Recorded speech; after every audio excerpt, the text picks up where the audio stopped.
Welcome to Filmstrip, movie reviews presented by Continuous Play Podcast. These podcasts are spoiler-filled as we discuss the plots, characters, and themes of the films in review. All content used or discussed in these podcast episodes is the property of the respective owners and used under the Fair Use Act, Section 504, C2, Title 17.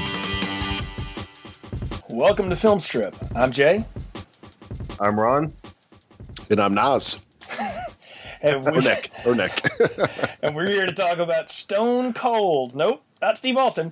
Starring Brian Bosworth, Lance Henriksen, William Forsythe, Arabella Holtzbog, and Sam McMurray. Released in 1991 on a budget of $25 million by Columbia Pictures. Grossed a little over $9 million at the box office. So now, are either of you, like, y'all are younger than me, do you remember Bosworth when he was a football star? Do y'all remember him? I do not. I remember I saw the 30 by 30. Okay. Him. I don't. I just remember seeing footage of Bo Jackson running him over a lot. I think that's his NFL career summed up in like a gif or two, is Bo Jackson trucking him a couple times. He was famous at the University of Oklahoma, and he was this big stud linebacker. He actually got suspended for like PEDs and violence and all kinds of other crazy stuff. He played football for a while, but then tried to become an action star in the 90s and ever really worked. I didn't see that 30 for 30. Did they talk about that in this, Nick? Because I haven't seen that. It's actually, I saw it on Netflix, one of my, hotel nights for work, and I watched it. It was a pretty good documentary. It was actually him kind of lamenting about his college. It's mostly about his college career. They kind of briefly go over the NFL because there's really not much to talk about. And then him and his son going through all his NFL stuff, and essentially him just telling his son, don't ever act like how I used to act. At least Which, I tell you the truth, I thought he was a pretty cool character from everything I saw for his college career. I mean, he was a big personality. I mean, he was almost kind of like a WWF superstar in the 80s, just put in the the college ranks. So I found him entertaining, to be the least. So I still don't know how he didn't become a professional wrestler. Like, really? Is he the guy who had a deal where wherever he played, somebody from his camp would be in the parking lot selling like Boz Sucks t-shirts that he would get the money from? Or do I have him confused with someone else? I think you're right. I think there was something about that, because he had, like, outside of his college, everybody like hated him just because he was so grandiose and everything. So I think you're correct there. It's good. He's a smart businessman, I guess. I was gonna say, man, you create your own heat. Again, how did this guy not become a professional wrestler?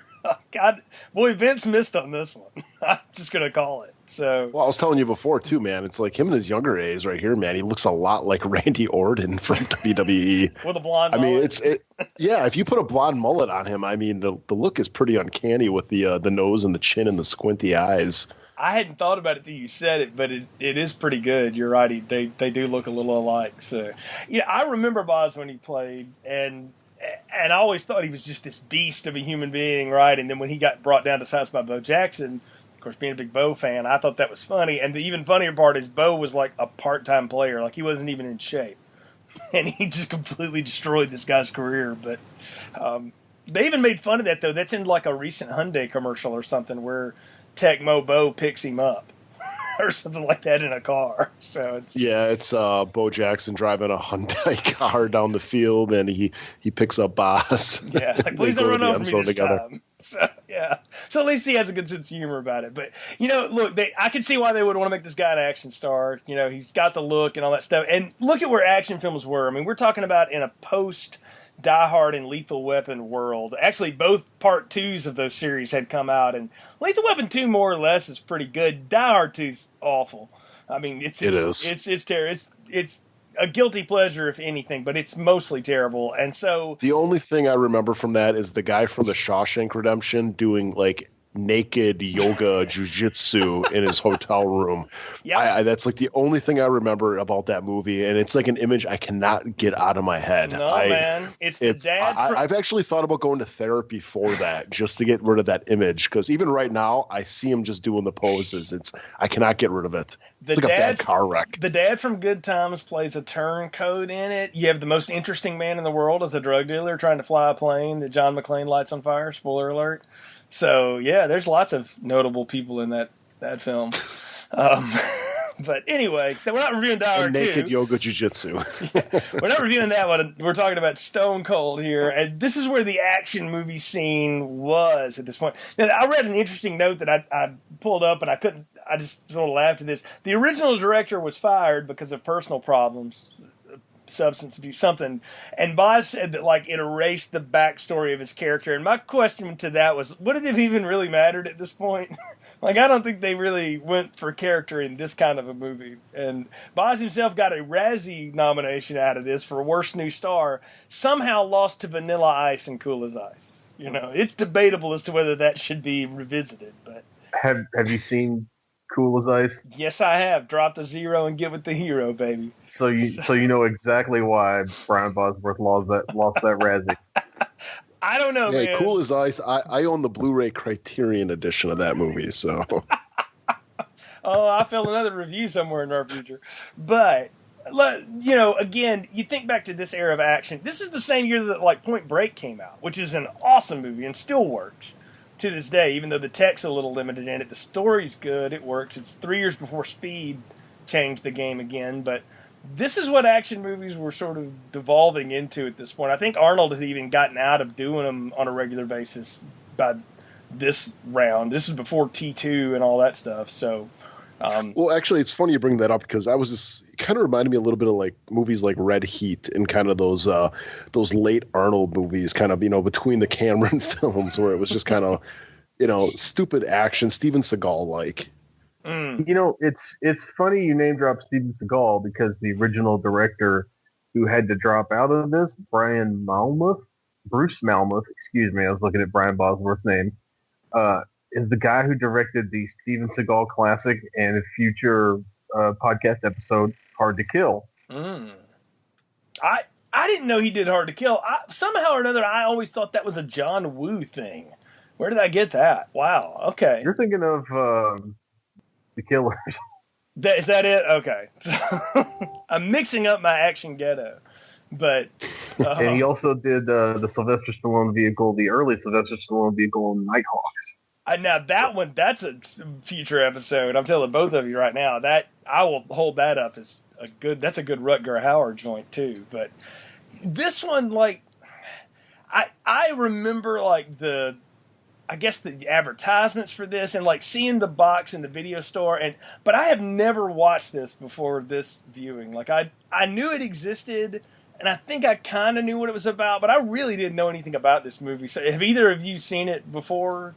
Me? No, I have never heard of this movie until you Facebook messaged me about this. And you're like, hey, we're doing something, movie with the Boz. And I'm like, the football player? And it's like, suddenly I look it up and I'm like, oh shit, he made a movie. Well, he made more than one, but yeah. But no, this was the first time of me watching it. I actually watched it today, so it was, it was an experience. But we'll get into that. I'm almost positive that I've seen this before, but like back in the '90s. But I've not seen it since. But I have been tempted by I believe there's a riff tracks of it that's been calling my name. I'm surprised there's not more of it. And look, it's on YouTube right now, folks. So clearly no one cares about it. So as far as like revenue, so I don't think any of us paid anything for it. So congratulations. I bought it on Amazon. What the hell? Oh, I'm sorry you didn't get that email. So I think before we get any further into this, we need to do a plot summary. And so you guys can arm wrestle in the parking lot or race a motorcycle for it if you want. But one of you, please tell us what Stone Cold's all about. And the audience too, because I have a feeling no one else has seen this. I will gladly give the plot summary for this action movie classic. Okay, you are throwing down gauntlet words, so go for it. It's wonderful. Joe Huff fresh off a suspension from his Alabama Police Department, is recruited by the FBI to infiltrate a biker gang run amok in Mississippi. Under the name John Stone, he works his way into the group, led by Lance Hendrickson, Chains, and William Forsythe, Ice. He learns that the Brotherhood's ultimate goal is to eliminate the district attorney running for governor, who promises to crack down on crime, biker gangs in specific. Joe is able to flip Nancy, Chain's woman, into helping him, but when his plan backfires, she's killed. Chain straps a bomb to Joe and intends to drop him off onto the courthouse. Stone gets loose and takes control of the chopper. After a huge fight between the Brotherhood and the cops in the courthouse, Joe and Chains face off, with the bad guy turned over to the cops. However, Chains breaks free, and when he tries to shoot Joe, wimpy FBI agent Lance blows him away, saving Joe so he can walk off into the sunset, glorious mullet shining. And blood streaming all over his face because we had to cut him up to make him look cool, but whatever.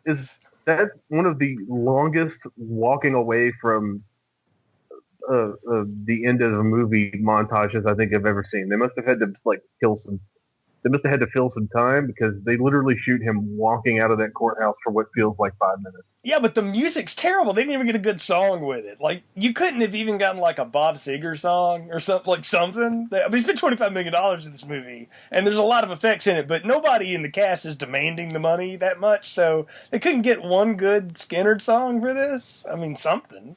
Oh, no, you could have like White Snake or Poison. Yeah, 91? Yeah, I guess so. Warren. You couldn't get a Trickster song for this in 91? That's what I'm saying. Like, I was thinking Motley Crue myself. Yeah, they couldn't afford the Crew. I mean, they probably got Motley Crue like video sets because half of this crap looks like Girls, Girls, Girls. Well, yeah, I was going to say those girls, and especially in the beginning of the movie, are from a Motley Crue music video. Completely. You could have gotten early Guns N' Roses, I think. This is before they really exploded. Yeah, that would have been, well, somebody would have had to have been paying attention, I think, and I don't think anybody at Columbia was. But, no, I mean, I'm not even trying to get, like, a good band. Like, you couldn't get a knockoff, like, C-Raid band to come in and do so. I was really disappointed that I didn't get a good mullet rocking song at the end of this movie. It really just, I don't know, it took something away. You call it awesome, though, Ron, so I'm just going to put it to you right now, like, well, what about this clearly is awesome? There's not a lot of story to walk through here, so we can kind of talk around it. What about this is awesome in your book? Well, did you see how many people get machine gunned to death? Lots. In this movie? Yeah. Lots of people. They literally kill an entire courthouse full of people. And then John Stone walks down the hallway and basically murders an entire biker gang in retribution.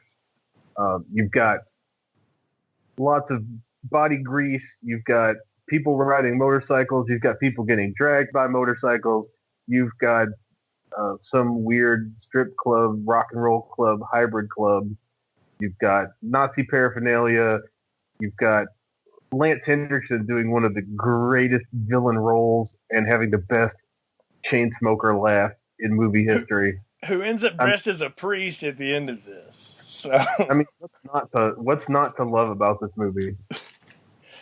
Oh, I don't know. You forgot the pet Gila monster or whatever in the hell that thing is that he feeds all that crap to and out of the blender in the beginning and loves very affectionately. And so it is a Nile monitor lizard. Okay. And if you actually fed it that food, it would have basically killed it. Yeah. I mean, I didn't see the thing going after it. I think even the lizard was like, I'm not supposed to do this, right? Like, this is not my scene, right?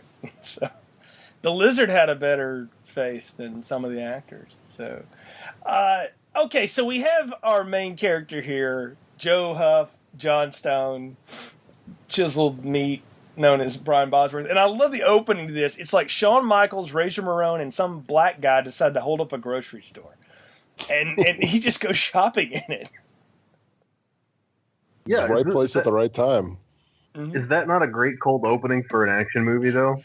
Oh, I mean, it got me into it because I wanted to see what he did. And look, the thing is he doesn't shoot anybody. He like tricks them into taking themselves out, which is, I already knew. I was like, so are they gonna? Or I wondered, are they gonna like play this off where he doesn't kill anybody? He just pratfalls people to death or things like that. No, later on they let him like gun down 1 million people, but I thought at first, I was like, I figured everybody would get shot here. I actually had a thought about the Stallone film Cobra, also a hold on, we'll do that one day too, that also opens in a grocery store where Stallone shoots people, in the freezer section. And that's probably where they got the idea for this cold opening from. Because wasn't Cobra a couple years before this? Yeah, it was. But where are my axe-wielding maniacs? So they must have got the idea for Hot Fuzz too. Who knows where that came from? That I mean, this probably is where they got the idea for Hot Fuzz, because if I can think of a guy who's seen this movie, it's Edgar Wright. This is true.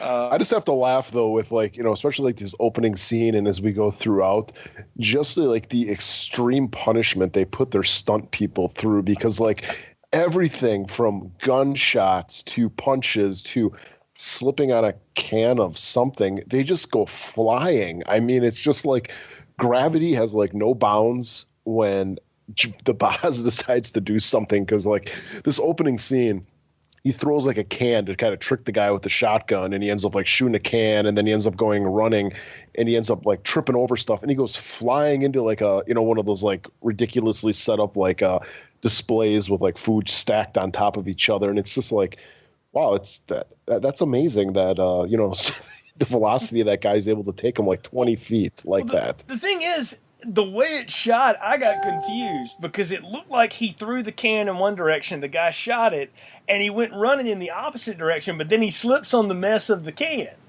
And I'm like, Bosworth blindly throws that. Does he just know the store so well that he's well, if the guy runs at this amount of speed, he'll slide right into that Coke end cap and I won't have to kill him.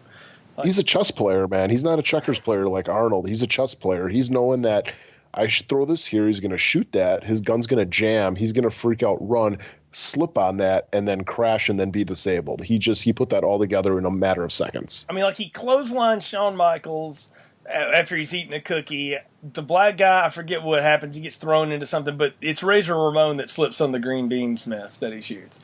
And that's the funny part of it. So I don't know. I got a kick out of it. I laughed with it. And especially the fact that he's wait till the Sarge gets a hold of you now. You're on suspension. And all he says is clean up on aisle 4. And he walks out. And I'm well, I know what we're in for now. Because they do kick into the faux hard rock Great White song or whatever that is over the opening credits.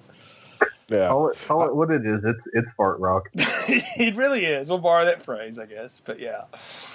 I love the cleanup line, because if you guys ever watched The Office, Michael Scott had this character called that he's kind of like a James Bond, but that's his catchphrase is clean up on aisle 7.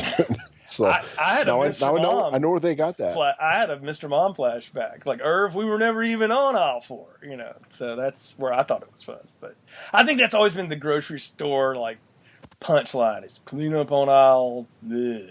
But he delivers the line like Stallone. I'm doing a mock Stallone right now. That's what it sounded like. I was oh God, is he going to try to mock Stallone? He does break out of that, which is especially in the quote tender moments. Well, that's what's so awesome about this movie, though, is it captures that 80 aesthetic of the hero walking away from everything. It's he's going to leave his punchline, but he's got to do it as he walks away. It's just even the end of the movie. We were talking about this 25-minute walking scene down the steps of the courthouse, and it's yep, we got to have the hero just walking away. So it sets it up nicely. That's a trope, though, that I always associate with Westerns. That the guy shoots the bad guy at the high noon showdown at the end and then walks off into the sunset with the woman or by himself or whatever. That's where I think, at least in my mind, that's where that stuff comes from. I don't know if you guys feel that way or not, but I feel like I saw that it is a dozen times.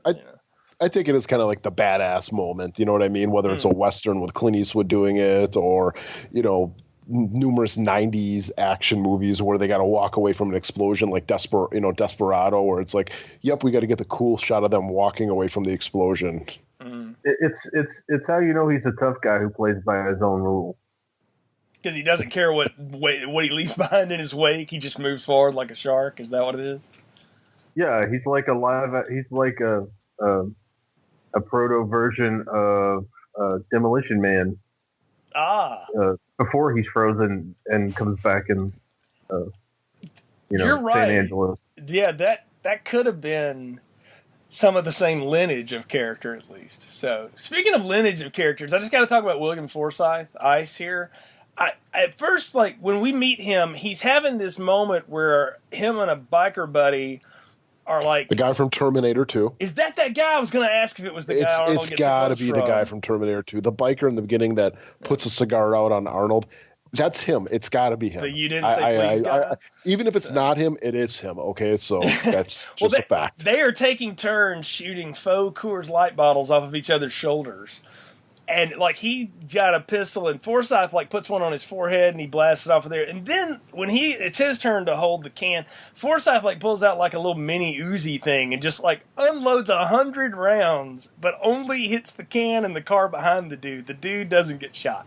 It is the most spectacular automatic gun shooting since the remake of King Kong by Peter Jackson. You know, where they're in that like insect pit where he's like got the Tommy gun and he's able to, like, you know, shoot the thing like crazy, but precisely hit the insects off of people. So, but it's yeah. I thought it would have been better if he would have just shot him dead and everybody was just like, yeah, because this is like the type of like parties that are going on where it's like, you know, you got like these like impromptu cage matches where people are beating each other up and women, you know, just strutting around naked or showering in the opening. I mean, I never have been part of the biker crowd, so I'm like thinking, it's pretty badass crowd there. You know what I mean? It's almost like, you know, what you think like the NWO in the late 90s would be doing or something. And they dress the same way. So, but it's a crazy culture that they got going on here with these greasy bikers and like they're, you know, substantially pretty hot women that are with them. So the thing I was going to say about Forsythe, that once I finally realized it was him, I said, this is sort of reminds me of the character he played in Rob Zombie's Halloween. I kind of hope this character doesn't die because then I can connect these two universally. Oh, he dies horribly later. You know, so then I was like, well, they're brothers. So I didn't put that together though. That was William Forsythe at first because I'm so used to seeing him in his later roles. You know, if you ever seen like Boardwalk Empire, he's, you know, part of, you know, in that and everything. And it's like his nose is a lot smaller in the early 90s than it is today. Well, you know, your ears from your nose continue to grow. And he's a clear example of it because it's gotten about 4 times as big in the last 20 years. So. The teeth, though, are almost the same. I think he did have them fixed finally, but he had that big he totally got them capped, though, I think, with his Boardwalk Empire money. So, he did eventually get them fixed. But here, man, it's like, when he's talking, it's Strahan gap. I mean, it's pretty thick. Yeah, and how is your, like, incisor smaller than, like, your next ones? I don't get that. I just knew clearly from this. I was like, well, we're on the day set of Girls, Girls, Girls from Motley Crue, and this is what's going down. And I thought it was, at first I was like, how did he not hit that guy? Oh, wait a minute, we're in a 90s action movie. Nobody can shoot and hit anything. It was like G.I. Joe or Stormtroopers from the original trilogy, right? So nobody hit anything. So I'm having fun. Yeah, there's no one around that gets shot at all either. But here's the thing, though, guys. I've grown up in the South, been through a good bit of Mississippi. I don't know if any of it looks like this. This looks like Venice Beach. And I can't prove that that's where this was shot, and I didn't bother to look it up to see. But I'm like, well, it didn't look anything like Mississippi at all. Oh, speaking of things I bothered to look up, Nick is right. The guy who puts the cigar out on the Terminator is also the dude who gets shot at in the opening. It's Mudfish and Cigar Biker are the same dude. The late Robert Winley, R.I.P. He died? That's sad. He had a name in this movie? Mudfish? I didn't get that. Yes, they all had names. You hear them like once at the end when they're all rampaging through the courthouse, and he's like, Chopper, Skullcap, go here. Six-pack, you got the hostages.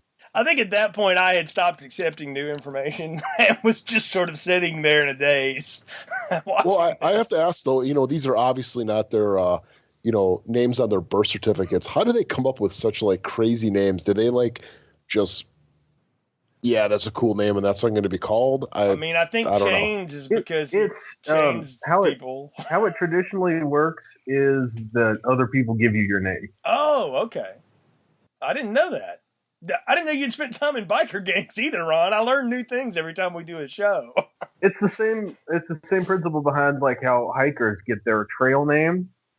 Like, yeah. So other people give you your biker name. So it's kind of like Dances with Wolves, when they give him a name, right? I was thinking more of like the Seinfeld episode where George Costanza wanted to have that nickname of Bones, or is that what he was called? T-Bone. And they kept on T-Bone, yes, and they ended up calling him Coco. So. or Animal House, you will be Flounder, who, by the way, also R.I.P. So, no, you're Mr. Pink. I don't want to be picked. Yeah, there we go. There's somebody else that ripped this movie off. I guarantee you Tarantino has seen this movie. He probably owns the Criterion Blu-ray you have. So, there's only two in existence. Tarantino's got this on 35 millimeter. Let's not kid ourselves. Oh, you're right. He probably does own the remaining print because Columbia doesn't. So, do we know that for sure? Oh boy, no. This opening though is all about this badass biker gang. And I do have a question though, because when we meet Nancy, and one of you wrote in the note section, "Where's her cool name?" And I thought the same thing. She's just Nancy. Nasty. Do we have anything for her? All I know is that she was in the movie Carnosaur 2. So I didn't know she was in Carnosaur anything 2. else, so that's awesome. Yeah, she got her arm bit off in that movie, so you can just search her name, and that's the first image that pops up. So just in case anybody was wondering. So that's a great movie, by the way. Both of you have seen Carnosaur 2. I assume you've seen 1 as well, right? I did, yes. I have the Carnosaur box set. Oh, I feel a retrospective. All 3 of them. I've never seen any of them, so that would mark that one down too. This whole show is just about what we're going to do later, so might as well. Carnosaur, real quick. That was during the Jurassic Park, when that came out. Yeah. And my dad rented that for me on VHS. He's like, "Oh, it had a dinosaur on it. I think you might like this movie." So I remember watching that, going, "What the fuck?" Don't you love the dad rentals when they're like, "Yeah, this looks like something you'll like," and you're like, "Nice try, Dad." So. Yeah. Well, okay, so back to Stone Cold. Who was it that played what's her face? Ellie Sadler in Jurassic Park? That was Laura Dern. Laura Dern's mom was cast in Carnosaur because she's Laura Dern's mom. Well, that's as the scientist lady who invents the Carnosaurs. Well, now, Jay, can we just talk about Carnosaur? Now we might. I figure might as well. Welcome back to Carnocast, the only Carnosaur podcast on the internet. We're still talking about Carnosaur. This is episode 57. It's 1 minute at a time. We're going to change like our whole like podcast format now. It's like a complete like segue. It's like we're going to start talking about this, but at the end though, the review is going to completely change to a second. Hey, I'm not going to lie and tell y'all that, I was taking notes in this movie like I always do, trying to do this. And at some point, like I said, I stopped accepting information. I stopped writing things down. I started like playing Candy Crush on the iPad and would look up every couple of minutes like, hey, he's still shooting people. Like, there's like 40 minutes to this movie and nothing happening, and I don't think it matters. Like, you could watch the first 20 something happened to 20. me though, because like as we go further, we end up like in a strip club. Yeah, that happens. And you got like this whole stage thing with all of it. And of course, what happens with me? My wife comes walking in like, "Hey, what do you want for dinner?" She's like, "What are you watching?" And I'm like, "I don't know." I feel like I've never met your wife, but I'm pretty sure she blames me for all the horrible shit you watch. So and I just did. Well, no, she was just happy because normally I watch these movies with my son. It probably would have been the same. Yeah, this is probably not one you want to break out for the 9-year-old. I'm pretty sure this may be. I mean, it's written at the level of a 9-year-old. No, you know what else I got a vibe about this movie though, guys? I really got like a Roadhouse Patrick Swayze vibe, especially when they go to the bar. Like that's which I finally just watched the other day, by the way. So so now you know what we mean. So now that is an awesome film. So I could talk about that for days. So once again, you're back on Segway podcast where we don't back to Carnosaur. So Clint Howard. Yeah. How was he not in this? People who should have been in this movie. Yes, he should have been. Thank you. He should have been in this movie. Okay, this is how they recruit him. I love this. You get the coroner from Friday the 13th 9, Jason Goes to Hell, and other things too. But you get Richard Gant as the one FBI agent, and then the FBI agent Lance guy, the Sam McMurray guy, who looks like he could be an extra on Chicago Hope, is like one of the orderlies or something. And they're going to recruit Joe here because we need somebody that can infiltrate the Brotherhood. And the reason they want to do this, though, is because the leader of the Brotherhood, we see in the wild party scene, murders a priest with a double-barreled shotgun in the middle of a wedding. The trial happens. He gets sentenced, but he only gets 45 years instead of death. And then ICE blows. That guy's not even the leader. He's just one of the gang members. He's just a goon. See, like the internet was trying to tell me that was the leader, and I'm like, Lance Hendrickson's the leader of this group. Clearly. Yeah, Lance Hendrickson's clearly the leader of this crew with his sleazy mustache and soul patch. Oh, all the way. Well, I'm still trying to figure out like why he walked into a chapel or whatever, and there was like a baptismal going on, and he just blows away the priest. I have a theory, Nick, because there's a whole undercurrent here that these bikers are making money off of the strip club and the proceeds of the speed sales, meth, whatever, that the strippers sell to the truckers to keep them alive. And like they have this big shipment coming in, and he talks about like, man, that stuff will blow your mind, you know. And I kind of thought somewhere in a cutscene or a piece of script that got burned in a fire when everybody was needing to light a bong or something, that the guy was just loked out on his own stash, and that's why he went and did it. Like I thought that's what they were saying. I thought they killed like 3 religious figures. Okay, like they didn't just kill the one priest. Apparently, the TV news report later, the exposition hour later tells us that there were like 3 or 4 religious leaders of the community who were murdered by the Brotherhood, and I don't know why. I got to spin here. Okay. At the end of the movie, though, we see Lance Henriksen dressed up as basically a priest. Right. My take was that he originally wanted to be a priest, and he got kicked out of the priest school because he was just, Lance Henriksen, and they didn't want him. So that was his revenge, was that he sent one of his lower-level guys to kill religious figures in revenge for him getting kicked out of priest school. That is my take on this. So. The way you're saying priest school sounds like preschool, and I think it's also apropos because I don't think this man's educated. So I just want you to know that. So, and you've actually rewritten the movie to be even better now. So I wouldn't that have been great though if like the beginning of the movie was like Lance Henriksen like dressed up and he gets like kicked out because he's all like high on crank and like baptizing like 50 babies at once, like keeps on like dunking their heads all in the water. I mean, that would have been fantastic. How many babies did iced out Reverend Chains drown in the baptismal before he lost his collar? I'm just imagining right now Carnosaur with a priest thing on his neck. Carnosaur with a priest. He's looking for revenge. That sounds like an X-Files episode. Or that second X-Files movie, whichever one. But, yeah. Oh, man. Is the Carnosaur going to be voiced by Billy Connolly? Yeah, only if it could. Well, then the third one, because that's the Carnosaur that is cutting women apart to transform himself Buffalo Bill style, or what the hell ever was happening in that movie. I don't know. So I don't know. I'd start going back to church religiously if my preacher was a Carnosaur. So.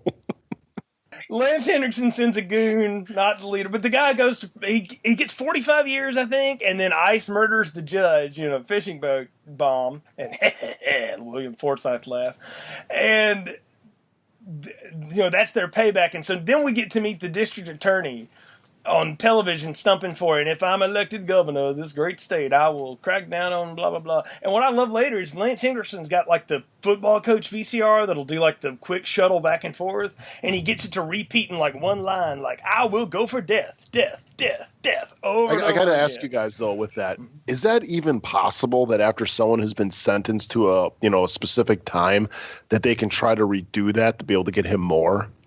I've never heard of a resentencing. That may be the case, though. Ron, do you know anything about that? I mean, I know you can have appeals and sentences can be changed on appeal, but I don't know why they would.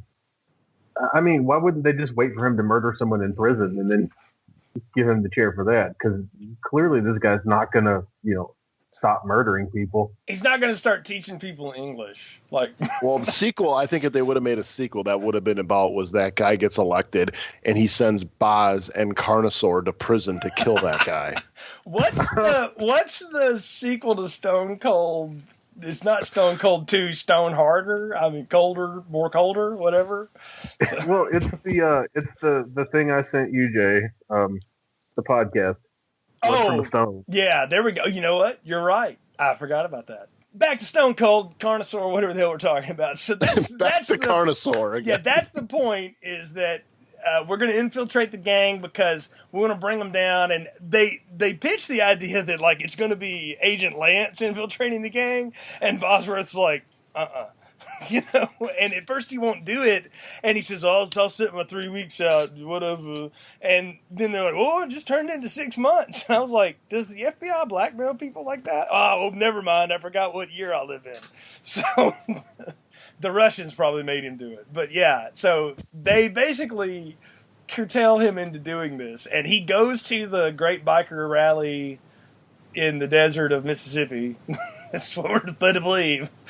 Daytona Beach with a van and a nice ride, and of course we have to see Boz on the ride a few times. And I did have moments of Hulk Hogan No Holds Barred flashback with that blonde hair going like that. I was like, oh, that looks like No Holds Barred. It's almost as stupid.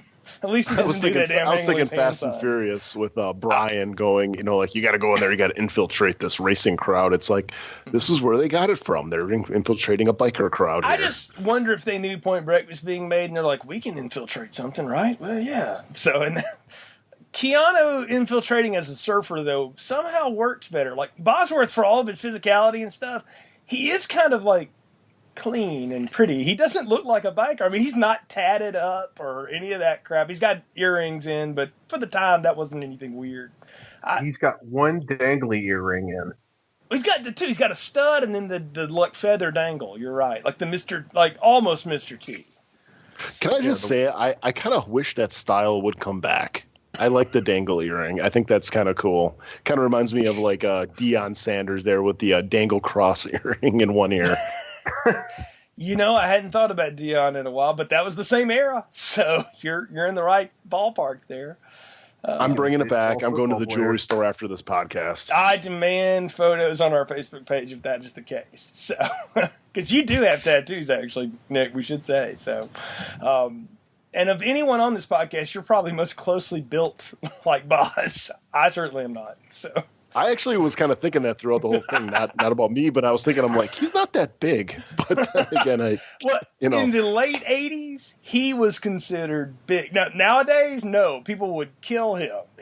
Like Cam Newton makes him look like a child. But for those days, he was a monster, you know. So well, I mean, a little segue here. It was like I was at the airport the other day, and there was all the WWE guys at the airport, and some of like the smaller guys that you see, like the cruiserweight guys. I'm like, those guys are freaking huge. I'm like, and they look so small on TV, and then I see a guy like that Russian guy with his hot wife Lana, and I'm like, oh my god. I'm like, that guy. How is he even alive? I'm like, I don't even know. His heart has to be like the size of like an actual football to be able to get blood through that body, but. Yeah, completely, you know, supplements have come a long way. They really, really have. So Joe infiltrates. We go to the bar. We get the line about the biker selling the meth or what the hell ever. What I like is that Ice at no point, like, buys this. Like, he's always like, man, this guy's a pig. This guy's a cop. I'm telling y'all, this is bad news. And nobody believes him. And I'm like, this is the problem with gangs, is they don't listen to their own people. If they just listened, they would have shot this dude dead, and it would have been no problem.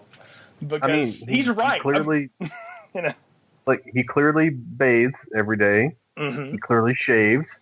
He's got all his teeth. Mm-hmm. He doesn't have any swastika gear or even really any rebel flag gear. So he's not a very convincing biker. He doesn't even give him a good backstory. I'm independent. What? What's that mean?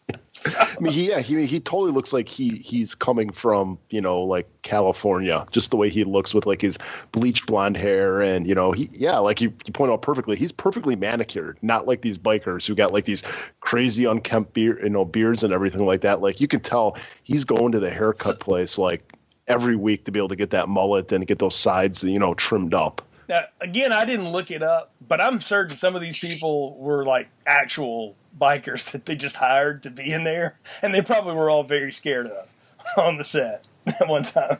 I can see some of these guys being like the real thing, and they're going, do I really, Lance Henriksen in the back going, do I really have to hang out with these people? I'm really scared of them. I'm pretty sure that guy hasn't made. No. I think everybody was scared of Lance Henriksen. I mean, my gosh. I mean, we're talking about the, Boz's lizard in the beginning here, and it's like his skin, that lizard's skin, is better than Lance Henriksen's in this movie. Lance Henriksen may have charisma and presence, but he is 135 pounds waiting to be broken in half and turned to dust. Yeah, but he looks like a guy though that would like you wake up in the middle of the night and he's standing over you with a jar of barbecue sauce, like don't know what he's up to. I mean, that's Lance Henriksen. Man, I don't know what the hell you've been watching and dreaming, but wow, is that Carnosaur 3? That actually is the plot of Carnosaur 4. Oh, the unmade script. So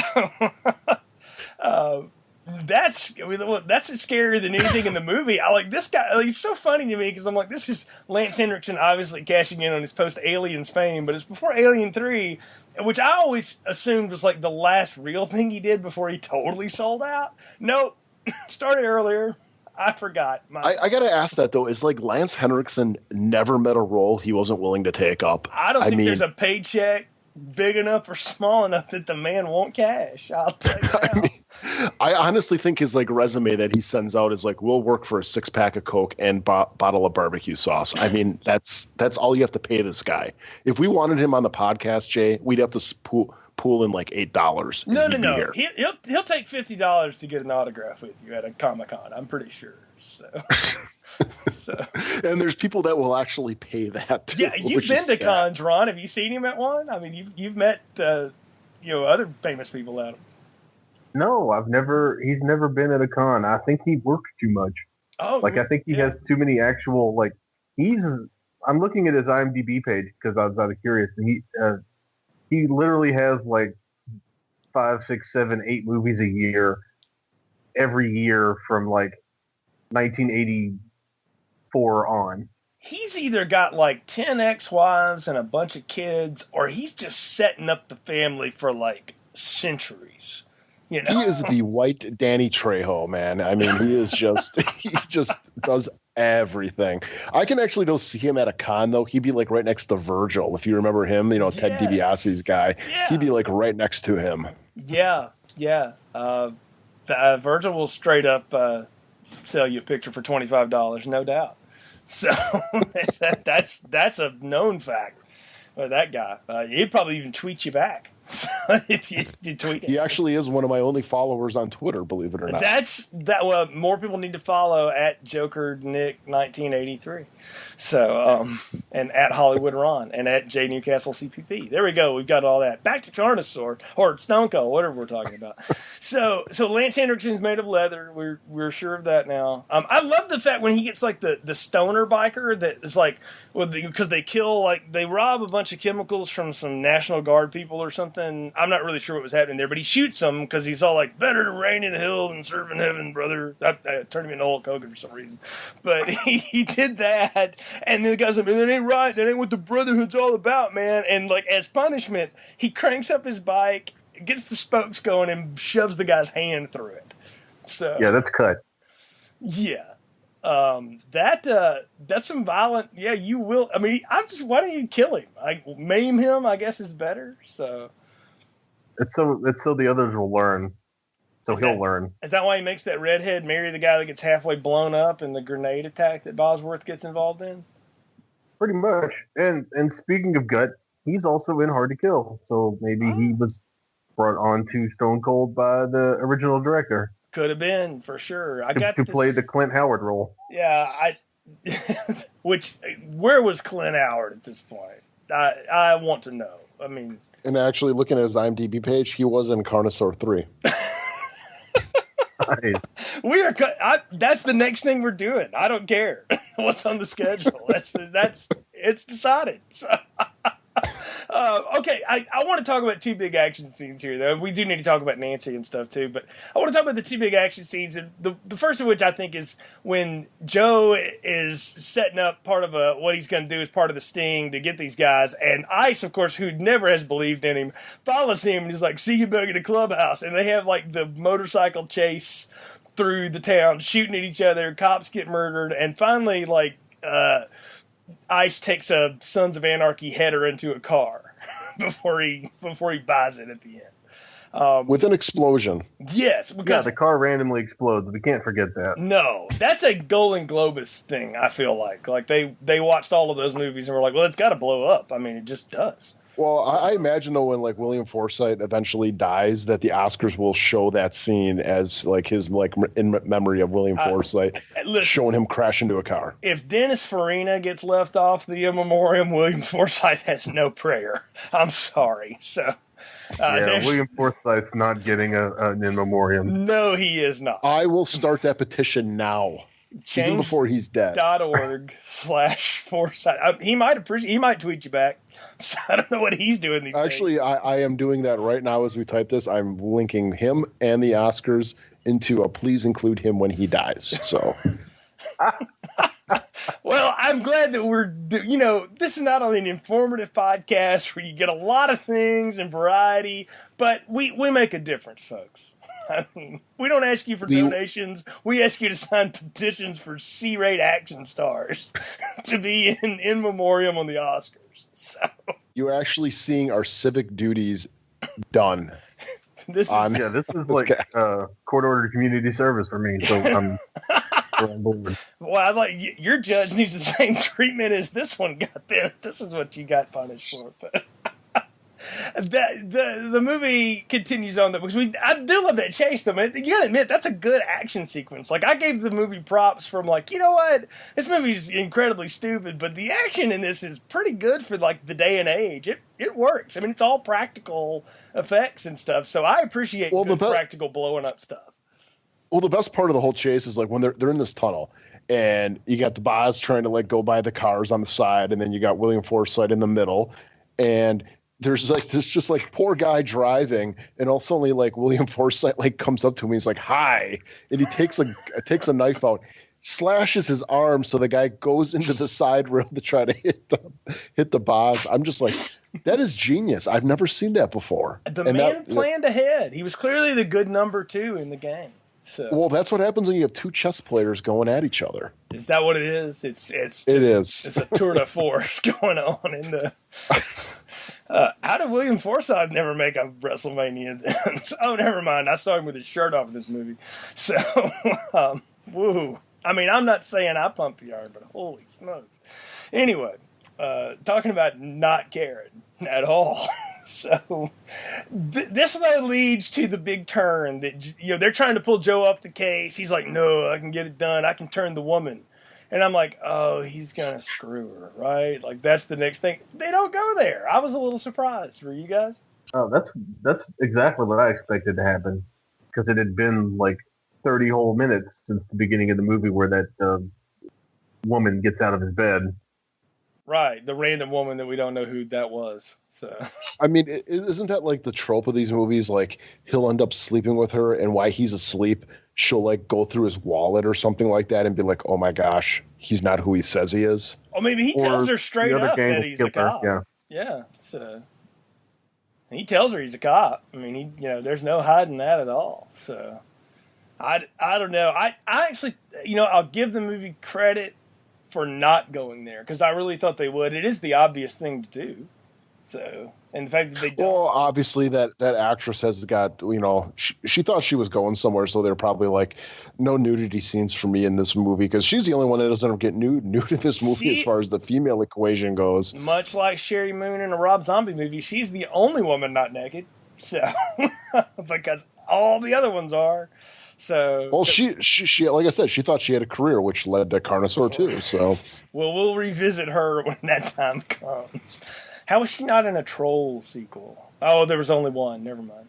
So it was before. I keep thinking there were more of that. How was she not in a Critters movie, Nick?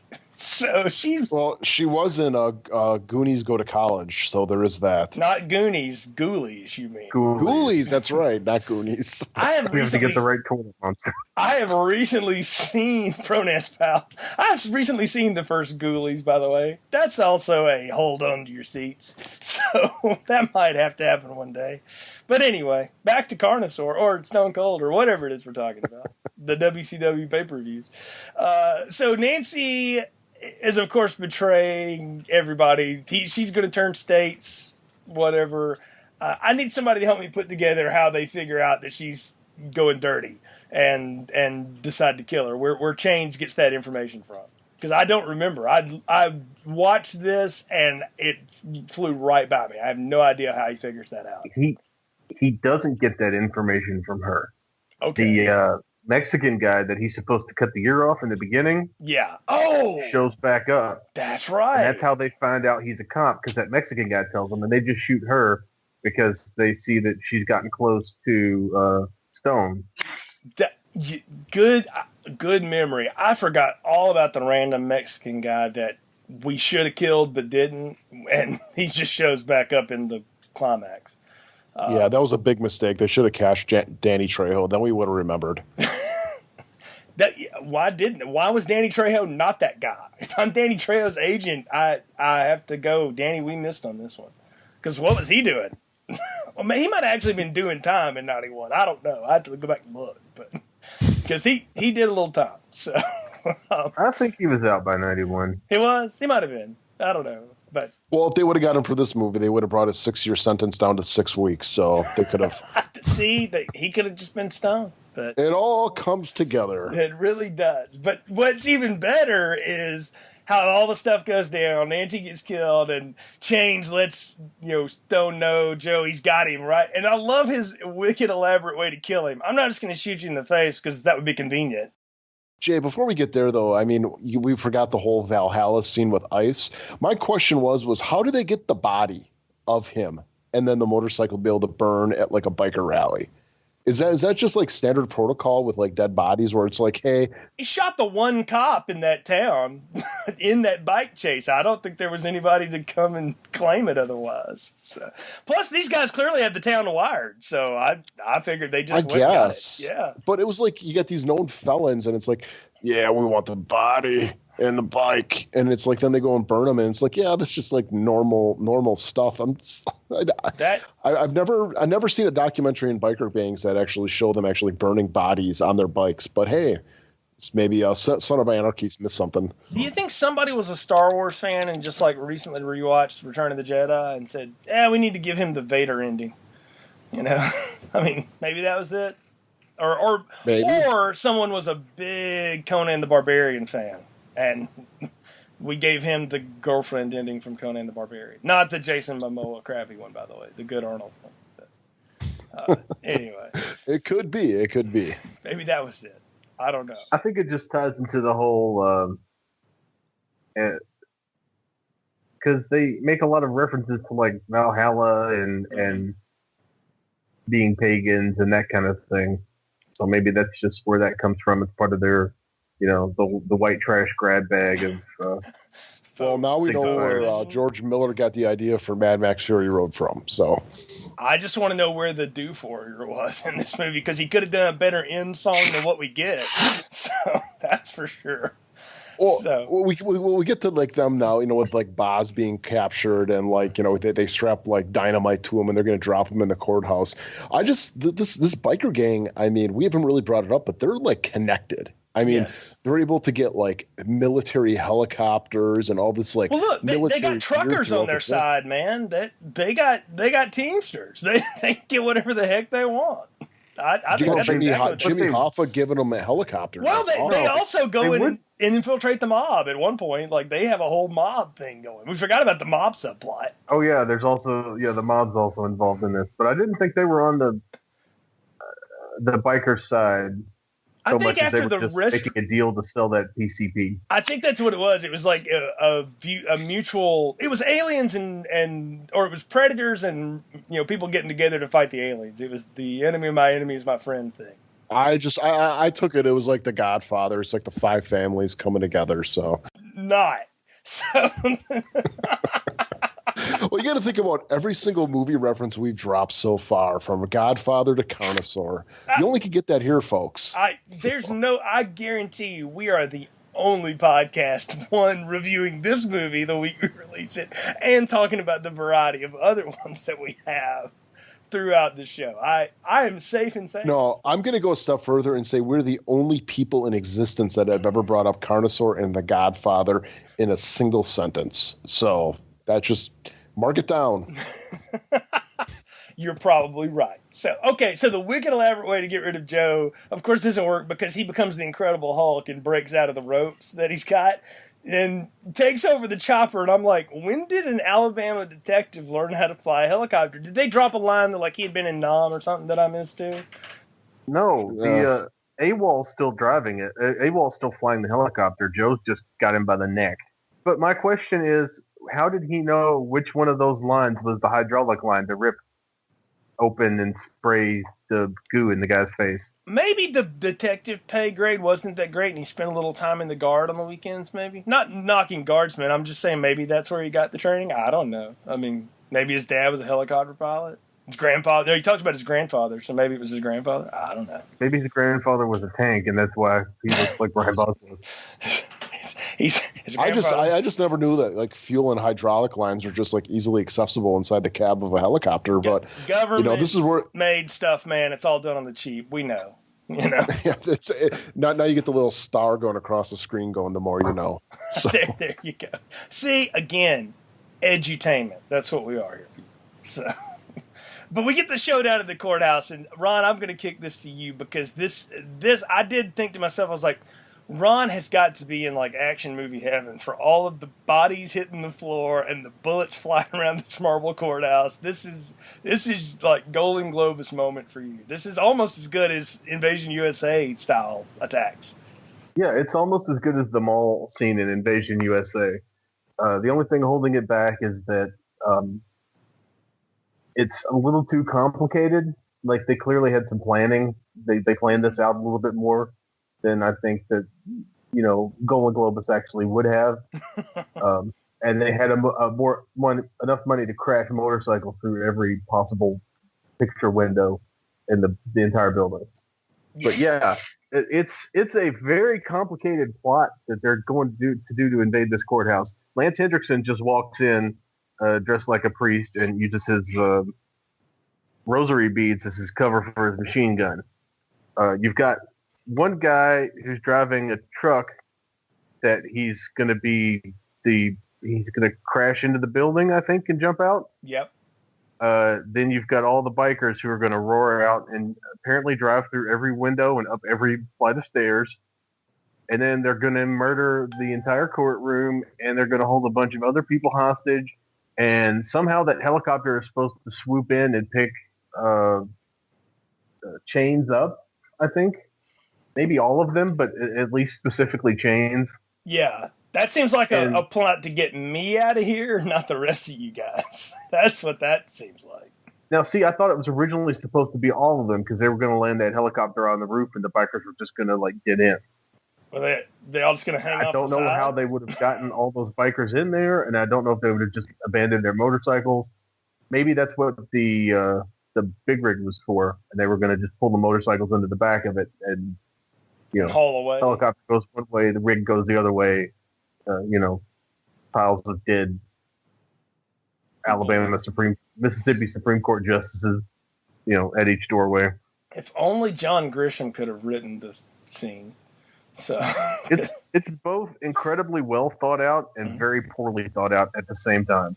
Right, which is, I want to say, is a feat. That's hard to maintain both of those things in the same moment. Lance Hendrickson grabs a guy by the back of the neck and shoots through him with a machine gun.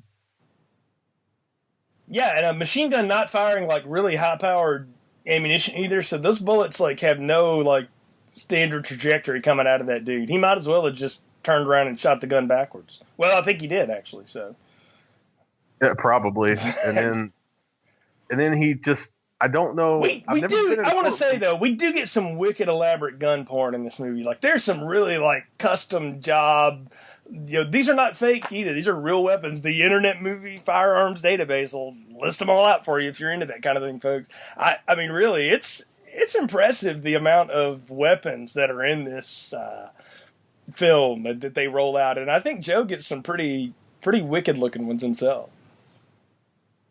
Yeah, he's got like looks like a compact shotgun. Yeah. When one of the bikers whose name escapes me is like him and Chains are trying to get away, and he's the only thing stopping them, and the guy roars after him on his motorcycle, and he's got like a little compact tactical shotgun that he pulls out of hammer space somewhere and just lays waste to the guy, and then the guy goes flying through the window. Unless I'm conflating two separate motorcycle shooting murders. You're not. I'm pretty sure that's exactly. I remember that as well. There's so many shooting deaths in this final sequence. It is hard to keep them clear, though. You're right. So it's literally like 100 people murder, or 100 people get murdered. Yeah. It's got to be. And he kills like 12 Supreme Court justices. He kills at least half a dozen people just randomly in the courtroom. He shoots that one guy. Gut gets murdered by his partner, his buddy, the other six-pack. A bunch of like county mounties just start showing up in doorways to get murdered. Like people literally jump into frame and just fall backwards, riddled with bullets. If only Sheriff Buford T. Justice could have rolled through and done a cameo. Jackie was gone by 91, so never mind. So, but Jerry Reed wasn't doing anything, so we could have got him. But, oh well.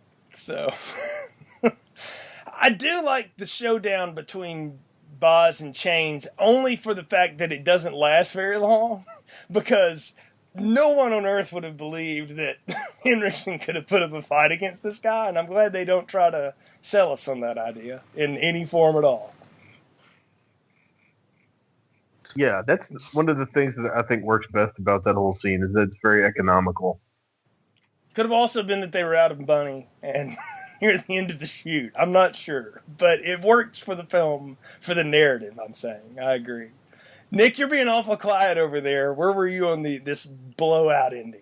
I'm still trying to put my words together right now with this entire ending scene, so you'll have to excuse me, but like between the helicopter, the motorcycle taking out the helicopter with, again, random explosion, and then, the showdown between Lance Henriksen and the Boz, I don't know. I guess there was some symmetry here where the Boz has got Lance Henriksen dead to rights. He puts the gun to his head and it's empty, kind of like, kind of going back to the, a couple of the scenes earlier where Lance Henriksen did that to the Boz. But of course, we have to end this movie the exact same fucking way as Die Hard with, okay, like Lance Henriksen's all, taken care of, subdued, gets a gun, going to shoot the Boz just like the way that the Fabio guy in Die Hard was going to shoot Bruce Willis.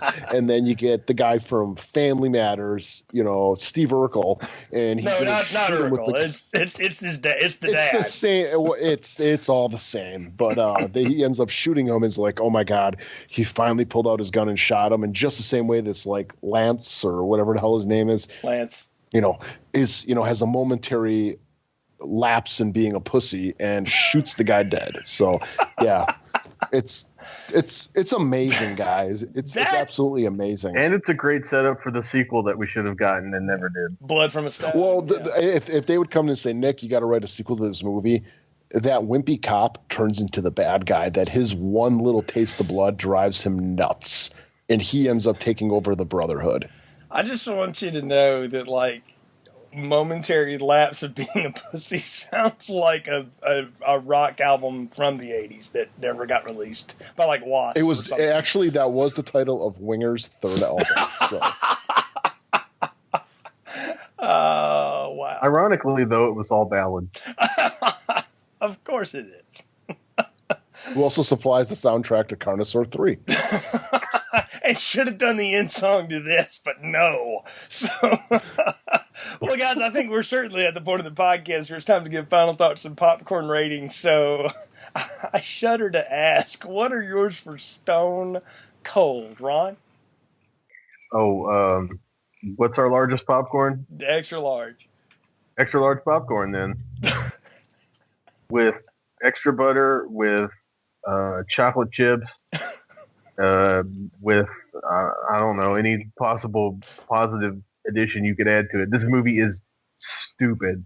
This movie is stone stupid, but it's also that's the best thing about it. It is the dumbest, most swaggering 1980s movie made in 1991.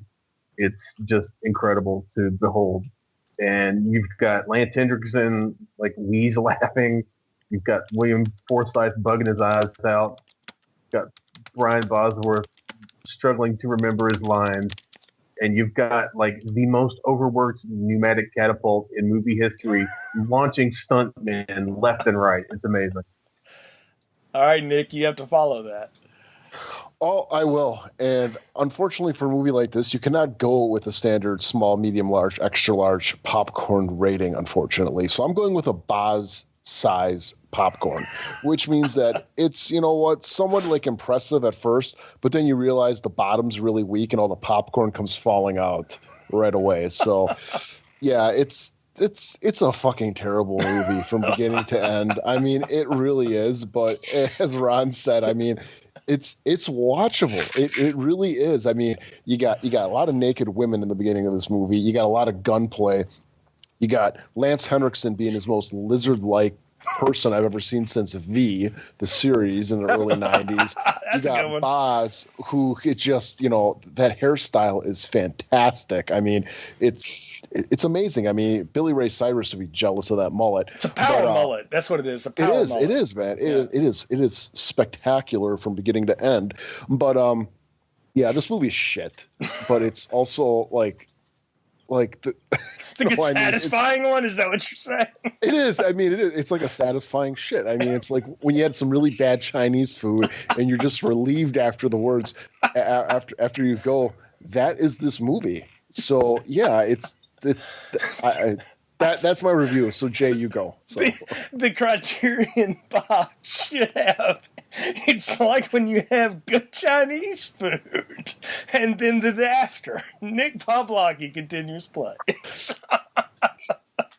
Only here, people. Only here. Only here. I don't know how to follow that, guys. You both have admitted what I think about this movie. It's complete and utter trash, but it is fun getting there, and it actually has stuff in it that, in the hands of maybe a more competent crew, set of actors, and maybe a different time, could be more than what it is. But as it is, it's pretty watchable, and it goes down pretty easy. So I can't trash it, but I can't give it a high rating. Like I don't want to be highfalutin, because certainly I'm not on this show. Clearly I'm not with the stuff I've watched and 80 things I've referenced tonight. But I can't give this a hard, like, big popcorn. I'll say, it should be a small popcorn.